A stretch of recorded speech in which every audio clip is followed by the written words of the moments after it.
Hey guys, I wanted to share a couple messages under the title Experiencing the Magnificence of God.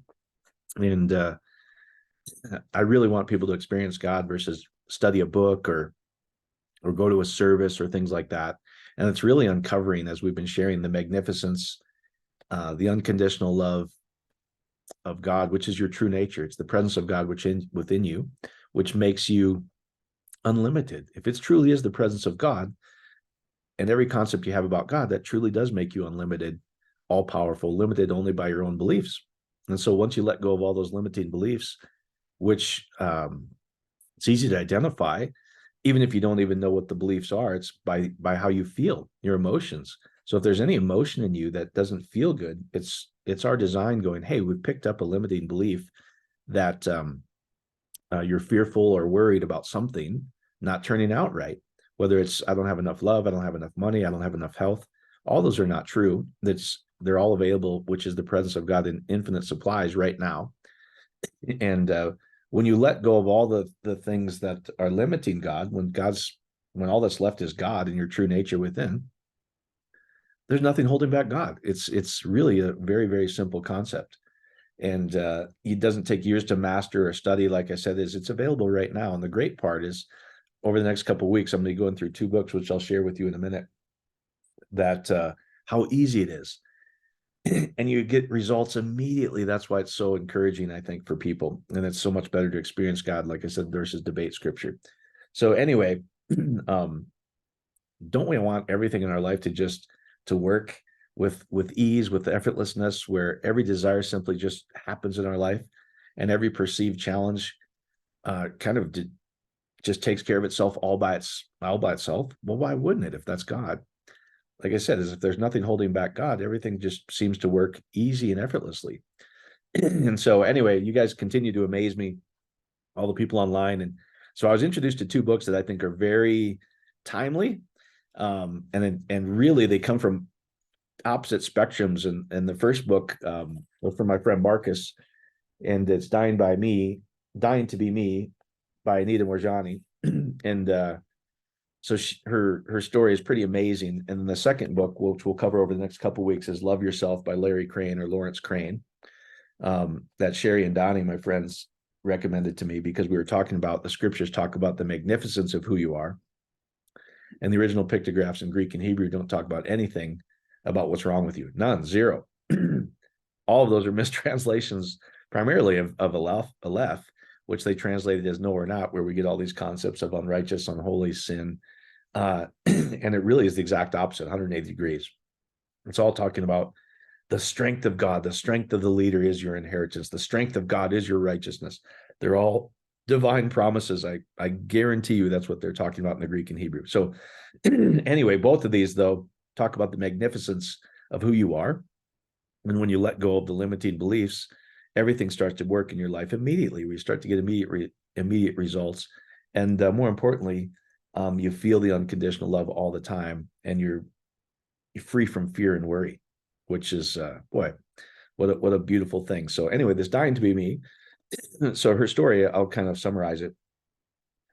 She was Hindu, Asian Indian, and her family moved to Hong Kong. So they had this Chinese influence, but there were a lot of British expats there. And so she went to a Catholic school. So she's got these competing world religions of of Chinese and Japanese, of Christianity, Western Christianity, and Hinduism, and they all were different, and they're all telling her different things.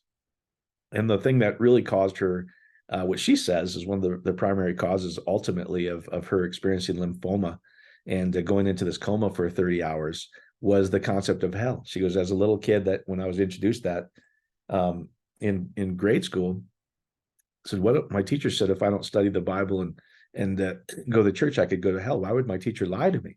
So it injected fear into this woman.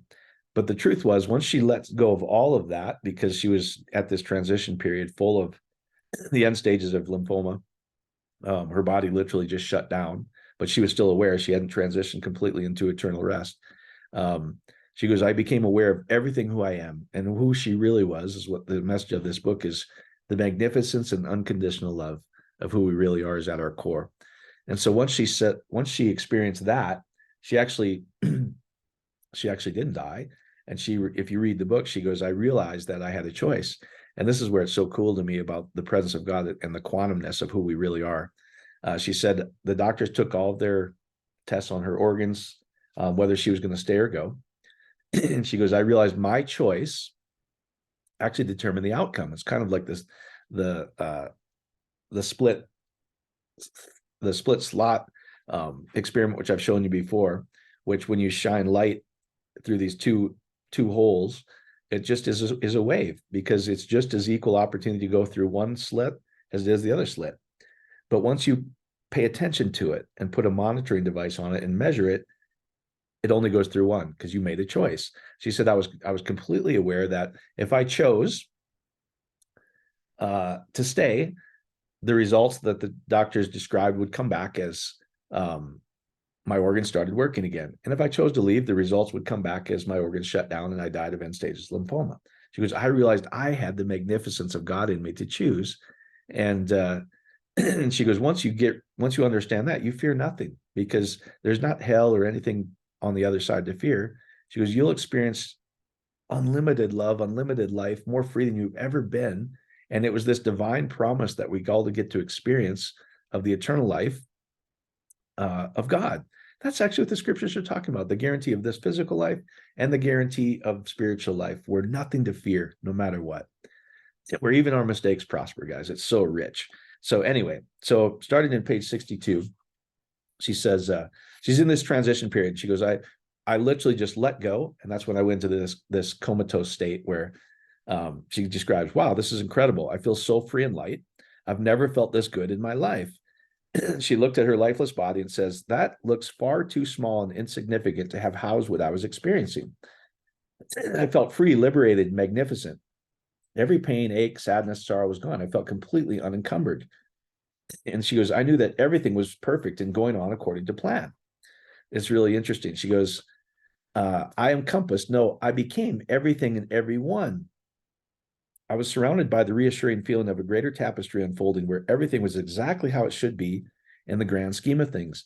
It was though I were no longer restricted by the confines of space and time. Love, joy, ecstasy, and awe poured into me, through me, and engulfed me. I was swallowed up and enveloped in more love I never knew existed. I felt more free and alive than ever. And as I described, I suddenly knew that things weren't physically possible, such as conversations between medical staff and my family that were taking place far away, meaning you're aware of everything. I was totally, and then she says, here's what I really want people to get. The overwhelming sensations were in a realm of their own. The words don't exist to describe them. The feeling of complete, pure, unconditional love was unlike anything I'd known before. Unqualified and non-judgmental. It was totally undiscriminating, as if I had nothing to do to deserve it, nor did I need to prove myself to earn it. That's the true nature, guys. See, even Western theology, Western Christianity, most religions have conditional love. God loves you, but you must do these things. Otherwise, eternal flame. Unconditional means unconditional, guys. And boy, if we could get a hold of love your neighbor, even though they don't mean that in English, but just take it in English once. Love your neighbor as yourself. That would mean love has no conditions, meaning if a certain politician doesn't think or behave how I want, do I love him or do I judge him? If a certain person doesn't do or think what I want, do I love him or do I judge him? If a certain person does something negative that I perceive as negative because I've been told that's a negative, do I love him unconditionally or do I judge him? Whew. And if you love unconditionally, everything comes into harmony because that's the true nature. So anyway, it's this love are truly who we are. We don't have to earn it. We don't have to be a good steward. We don't have to abstain. We don't have to do all these words that are mistranslated by teachers. Everything's divine assurance and promises in the scriptures, and these books confirm it. She goes, when you step out and you enter into this unconditional realm of pure love where everything's okay, she goes, it's the most liberating thing in the world. Now, what's really cool is you don't have to experience a near-death experience or die to experience. You can experience it right now is the whole point of this thing once you truly know who you are.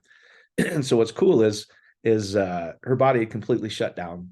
She was literally having lesions because the toxins were of the end-stage lymphoma were so great that they had to escape the body and are coming out of her skin.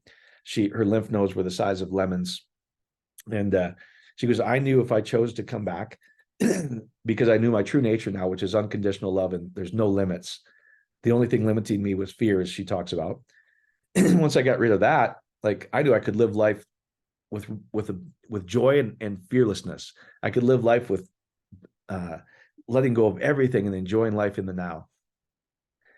And so she knew immediately that I wouldn't have to live this way anymore. So she was released from the hospital within 5 days. The surgeons told her there's no way your flesh, your skin, everything in your body you'll need skin grafts and muscle tissue repaired.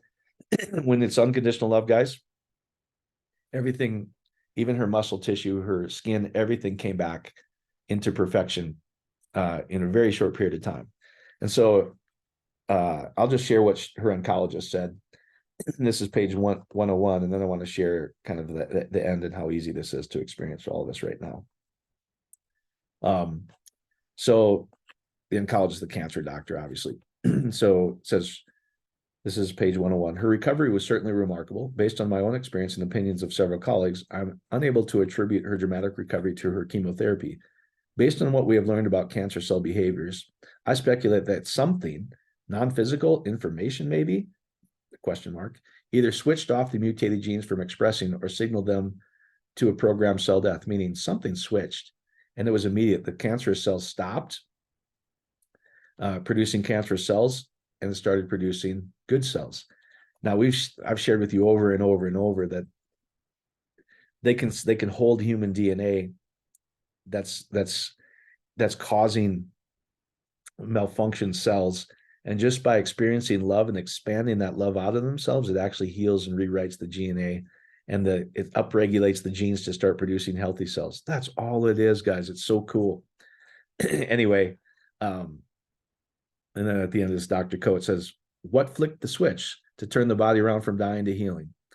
That was my main question of what happens in these spontaneous remissions. Now it's love, guys. It's letting go of any of the uncomfortable feelings, fear, anxiousness, etc. Saying yes, just allow them to dissolve out of ourselves. And then, as I'll share at the end here and start getting into the Love Yourself book, giving yourself some approval and love. I love you. I love every situation I'm in. I love the diagnosis I'm in. Could I judge this thing, or could I just love it? I love it. And love is the unconditional presence of everything, guys. So it dissolves anything that's not. Everything comes into harmony by itself. But I do want to share some of the things that she's sharing. So I think this is really key.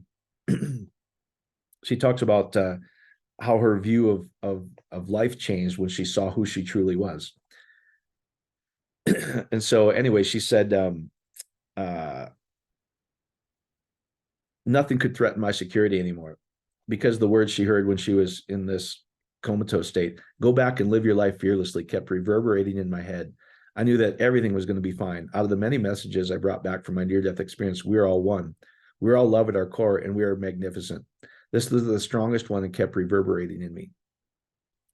In addition, because of my near-death experience, I went from an outside view of reality to an inside-out view. That is, I used to think that the external world was real and that I had to work within its confines. This is pretty much how most people think. With this view, I gave my power to the world outside, and external events had the ability to control me. They controlled my behavior, my moods, and thinking. Emotional reactions and feelings weren't considered real because they weren't tangible. They were thought to be merely reactions to external events. In that model, I was the victim of circumstances rather than the divine creator of my life. Even illness was an external event that somehow just happened to me randomly. However, after my near-death experience, when she saw who we really are, our true nature, I began to see myself as divine and an integral part of the greater whole. This includes everything in the entire universe, everything that has ever existed and ever will. It's all connected. And I realized that I was the center of this universe. And I knew that we all expressed from our perspective, as we're each at the center of our great cosmic web. This is so cool when you get it. So here's what she's saying. Barb and I were talking about this, is most people have this view of, here we are, we're separated from God. And even though we spend all this money and energy trying to get God to jump into us by saying some magic prayers and things like that, we still have this idea that we're here, there's this huge world around us, and God is up there somewhere. That's why we pray to that God, to that being, not realizing it's the presence within us.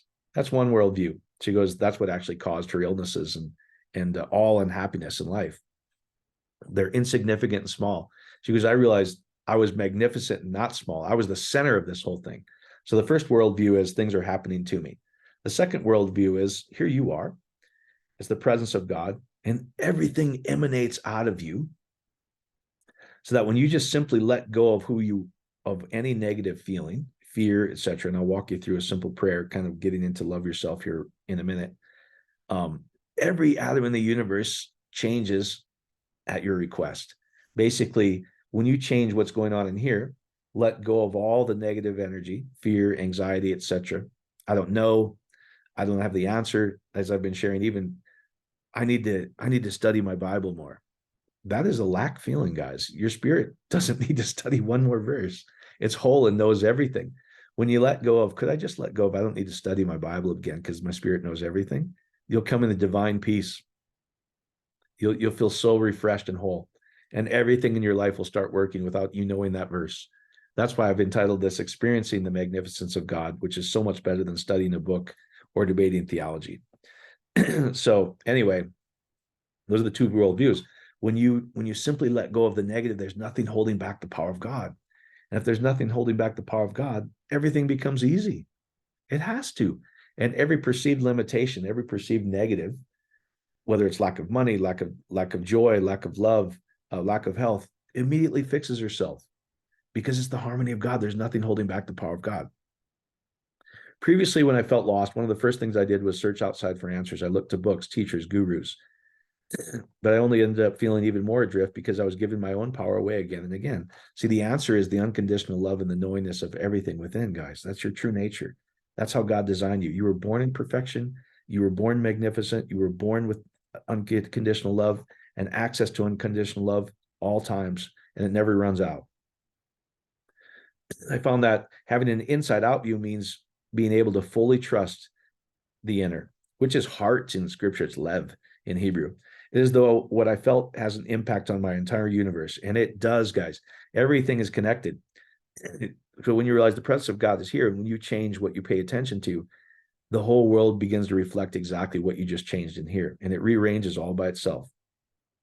So she says, if things were challenging, instead of trying to change them physically, which I did before my near-death experience, I began checking with my internal world.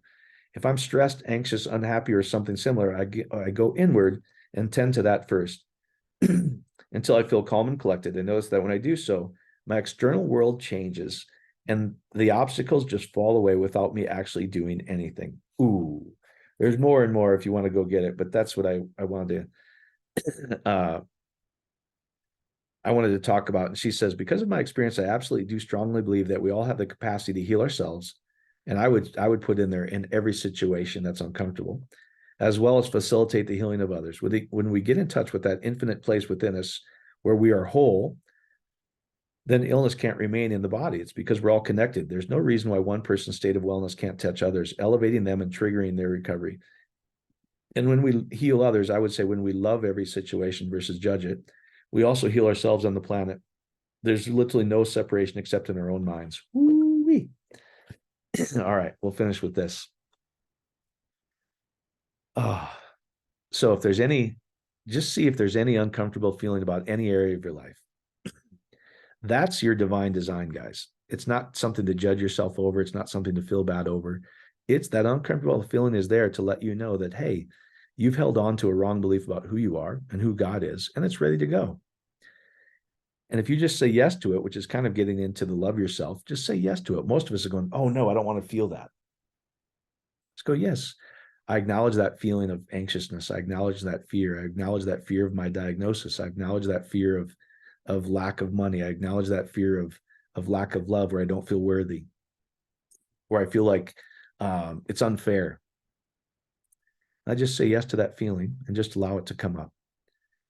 And I just say yes to it a little bit more. And it's okay for that feeling to be there. I just say yes to it because it's wanting to leave my body anyway. It's wanting to leave so I can be free and live out of the unconditional love that I truly am. And just allow it a little bit more. And just say yes to that anxiousness. Just say yes to that fear. It's okay. And you can just say yes to it instead of trying to push it away, so that it just leaves your body and dissolves all by itself. That's how divinely designed we are. And the next little piece, which I think is fantastic, in loving yourself, which we'll go through over the next couple of weeks, is could you give yourself some approval? Could you just say, I love myself? If you're in a really difficult situation, allow the anxiousness, the feelings, just say yes to those feelings, allow them to dissolve and leave your body all by themselves. And then just go, I love this situation. If there's somebody at work, if there's a challenge, are you judging that person? You're really just holding on to negative energy within yourself. Or are you loving that person? And if you can really just go, I love this person. I love myself. I love myself. I'm going to just add love to this whole situation. I'm going to add love to this whole challenge. I love this. As I'm telling you, you let go of anything holding back the power of God. And of course, since it's God, everything comes into harmony all by itself with no effort, because why wouldn't it if it's God? So when you let go of any negative and you just add love to the equation, I love this situation. I love myself. I love myself. I'm going to stop beating myself up because I don't have money. I'm going to stop beating myself up because I screwed up this relationship. I'm going to stop beating myself up because I'm just using all the three examples that most people share. I let all those negative feelings go. That's how we're designed. I just say yes to those feelings and let them come up and leave all by themselves. And I just love myself. Then you can be in this position when you let go of all the negative, just go, and I allow this to be exactly how I want it to be. I allow myself to have unconditional love with ease. I allow myself to enjoy unlimited abundance with ease. I allow myself to enjoy loving relationships with ease. Everything's easy. And just let it happen to you guys, because God doesn't struggle with anything and God wouldn't make it hard. So hopefully that helps. That's how you can experience God. And if you do that, letting go and giving yourself some love, you'll get immediate results, guys. You can even keep a notebook. Larry Crane talks about gains, and just start writing down little things. It'll be like today, things will start to happen to you as you let go and just allow life to go exactly how you want it to be, because that's God's love for you. Things will start happening immediately, I promise you. And then you start to get on a roll.